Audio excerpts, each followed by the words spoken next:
Hey, what's up people? I just want to remind you that death is imminent. When it happens, let's just hope we don't look like these guys, alright? So here are 8 ironic ways people have died. 1. James Fuller Fix, a fitness guru and author of the 1977 best-selling book, The Complete Book of Running, swore and preached that active people live longer, that jogging would enable him to live to be over 100.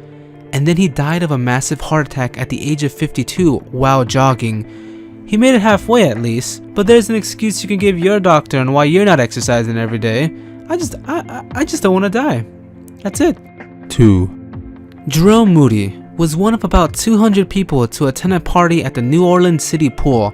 Half of those people were professional lifeguards. The party was a celebration for having finished the swim season without a single person drowning.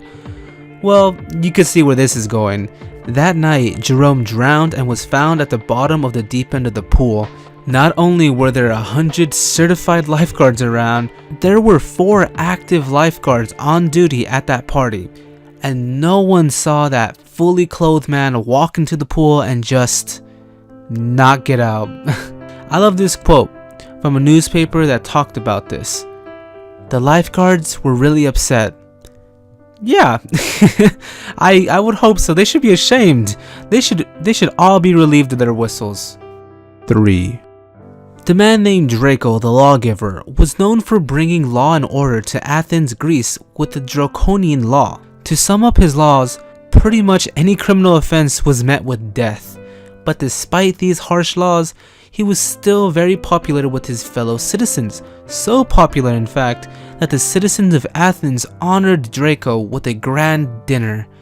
Upon entering the dinner hall, he was showered with the Greek custom of throwing hats and cloths to an exceptional individual. Well, Draco suffocated under the pile of clothing. What a cozy way to go, covered up in blankets just so... 4.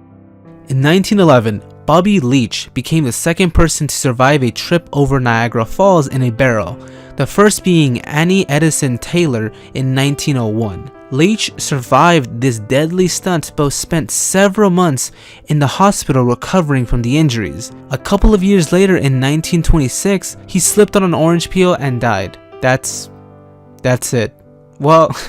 Well, it was more like he slipped on an orange peel, broke his leg, he got a nasty infection called gangrene which required the limb to be amputated, but died due to complications. I believe the New Zealand Herald sums this story up the best. Quote, "For having defied death 100 times, he at last owed his end to a piece of orange peel." End quote.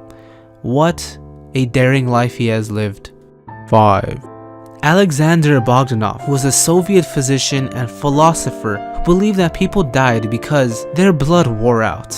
He believed that blood transfusions done on a regular basis would prolong his life, even possibly granting him immortality. And so in the 1920s, he began his rejuvenation. After 11 blood transfusions, he claimed that his eyesight was better. He had stopped balding and friends told him he looked 10 years younger.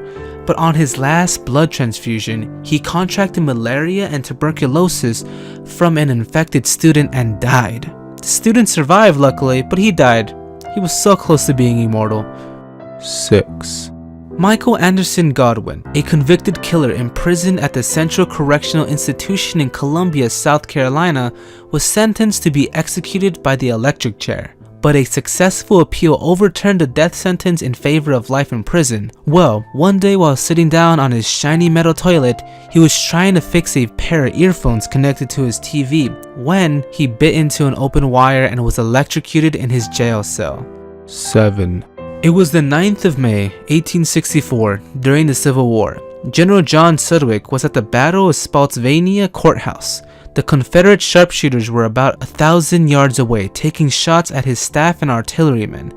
They ducked at the sound of every shot.